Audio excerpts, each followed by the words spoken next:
sœurs bien-aimés, dans la messe a célébré matin, c'est messe, premier mercredi, dans le temps carême, qui c'est un temps de préparation. Côté, nous avons préparé nous pour nous célébrer un grand mystère de la rédemption. Côté Jésus lui-même, les remporter la victoire sur la mort. Dans l'évangile aujourd'hui, nous pourrons avoir réponse à Jésus était baïmon qui t'a demandé un signe pour être capable de justifier, pour être capable de croire tout bon vrai, c'est cela que bon Dieu voyait. Autrement dit, il y a besoin d'une garantie que Jésus est bien le sauveur d'Israël. Et comme si Jésus n'a pas fait rien d'évangile, et il a toujours demandé un signe. Un signe, c'est ce que l'on perçoit avec nos sens et qui permet de deviner, de prévoir. Mes frères, mes sœurs, tout peut être un signe, mais tout n'est pas toujours un signe. Un objet peut être un signe pour quelqu'un et ne pas l'être pour d'autres. Comme exemple, je prends le signe de la croix.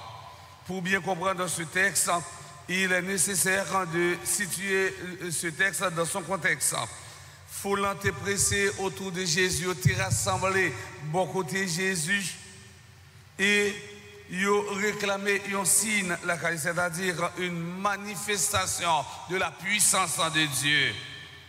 Saint Luc souligne ici le climat d'hostilité qui se renforce autour de Jésus.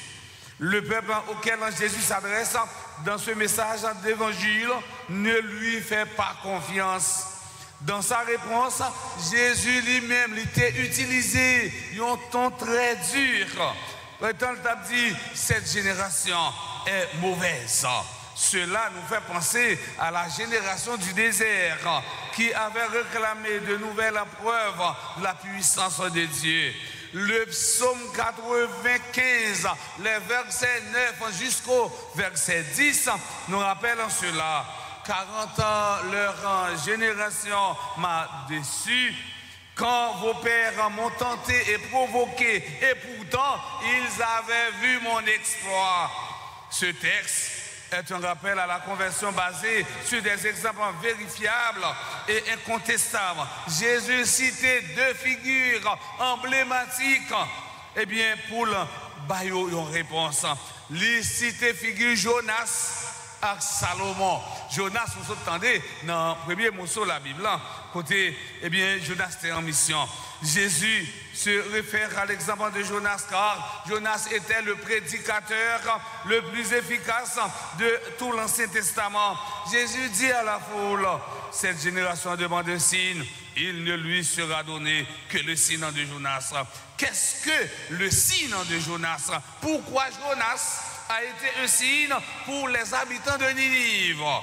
Dieu demande à Jonas d'aller annoncer sa parole à Ninive. C'est comme si je dis, bon Dieu, voyez venir annoncer parole là à nous-mêmes, peuple haïtien. Même Jean te voyait annoncer à Ninive, peuple Ninive là, il était demandé pour prendre chemin conversion.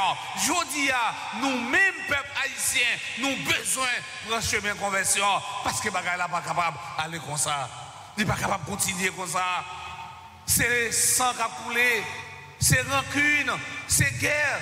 Nous pas en guerre à paix qui ce soit. Nous pas en guerre à aucune autre nation. Nous pas en guerre à peut-être nous. Et c'est ça qui fait que nous tous, chaque, nous devons assumer responsabilité nous.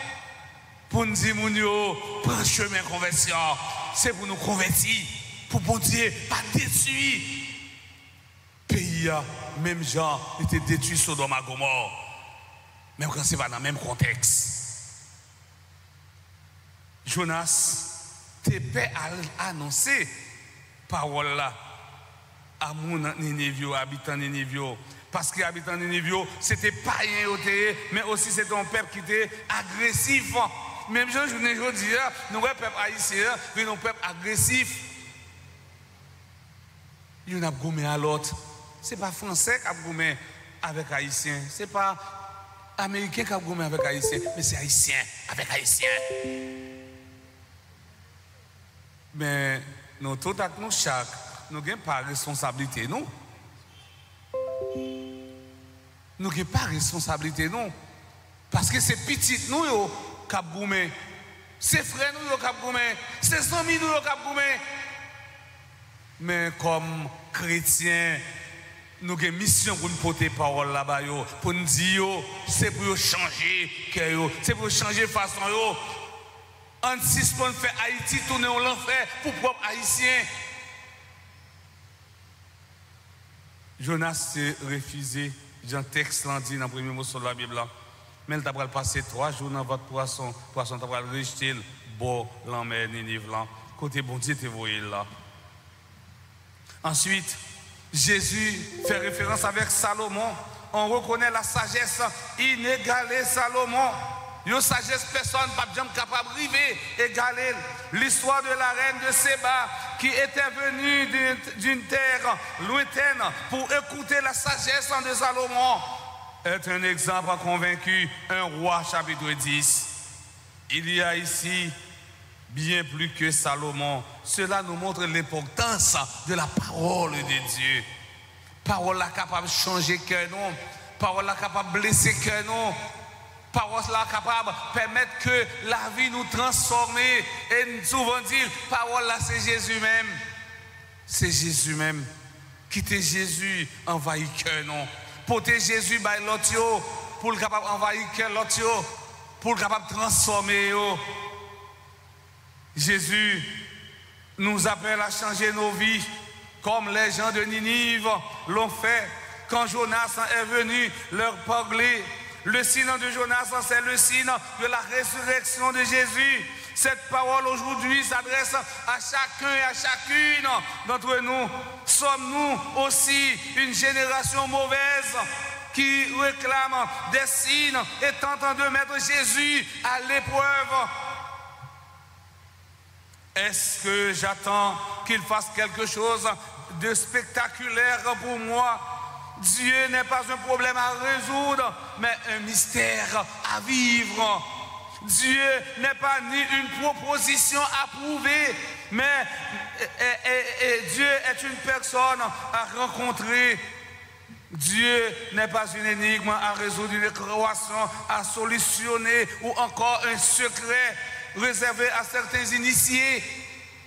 Mes frères, mes sœurs, les signes que Jésus nous a laissés, ce sont les sacrements qui nous font vivre, les sacrements de baptême et le sacrement, l'Eucharistie qui nous nourrissent notre foi. Amis internautes, frères, accès dans la messe matin, dans l'occasion 8e jour, dans le temps carême, ou bien dans cette quarantaine, on demande bon Dieu, grand maître là, pour prendre patience avec nous dans la mission qu'elle confie nous. Même si on prend patience avec mon Ninive, comme ça, nous allons arriver dans le chemin. Autrement dit, nous allons prendre chemin conversion. Tout le monde vrai.